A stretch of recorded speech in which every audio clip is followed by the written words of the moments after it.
যে এত বড় একটা প্রোগ্রাম এবং উনিও চাইছেন সমস্ত পুকুরগুলি আমরা আগরতলা শহরে যতগুলি পুকুর আছে যেগুলি এই ধরনের সংস্কারের অভাবে এবং আমাদের পৌর নিগমও আমরা সেই কাজে এগিয়ে যাচ্ছি যে আগরতলা শহরে যতগুলি পরিত্যক্ত পুকুর আছে যেগুলি সংস্কারের অভাবে, সেটা হচ্ছে প্রতাপগড় বিধানসভা।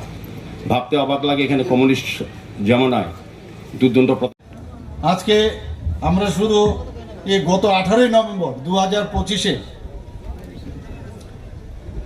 2.0 স্কিমে আগরতলা পৌর নিগম যে এলাকা, সেখানে এই যে নগর উন্নয়ন দপ্তর, এখানে সেক্রেটারি মহোদয় আছেন, 112 কোটি টাকা ব্যয়ে ত্রিপুরা জল বোর্ডের যে বিভিন্ন প্রকল্প সেটা আমরা কিন্তু করেছি, তার উদ্বোধন আমরা করেছি সেখানে।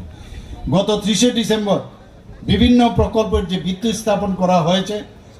আমার পূর্ববর্তী বক্তা যদিও বলেছেন যে নেতাজি যে আদর্শ পল্লী, সেখানে 5.50 মিলিয়ন লিটার ক্ষমতা সম্পূর্ণ ওয়াটার ট্রিটমেন্ট প্ল্যান্ট স্থাপন করা হয়েছে।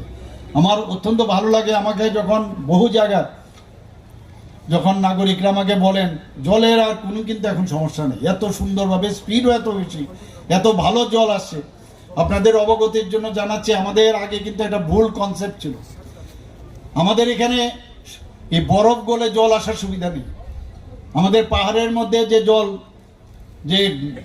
যে গাছগুলো, রুটগুলো যেভাবে জলকে আটকিয়ে রাখে, সেই জল থেকে আস্তে আস্তে করে বিভিন্ন যে নদীগুলো আছে, এখানে মেইন 11টার থেকে 12টার মতো নদী আছে, সেখান থেকে জল আছে।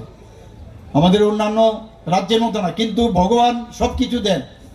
আমাদের এখানে কিন্তু যে আন্ডারগ্রাউন্ড যে জল, সেটা কিন্তু আমরা এই যে কল বসিয়ে যে জলটা আনি, তারপরও বিরাট অংশ কিন্তু জল আমাদের এই আন্ডারগ্রাউন্ডে জল থাকে। এবং রামনগরের বাকি ওয়ার্ডগুলি জলগুলো পেয়ে যাবেন এবং মাছরাপাড়া যে কিছু কিছু জলের যে সমস্যা আছে সেগুলি কিন্তু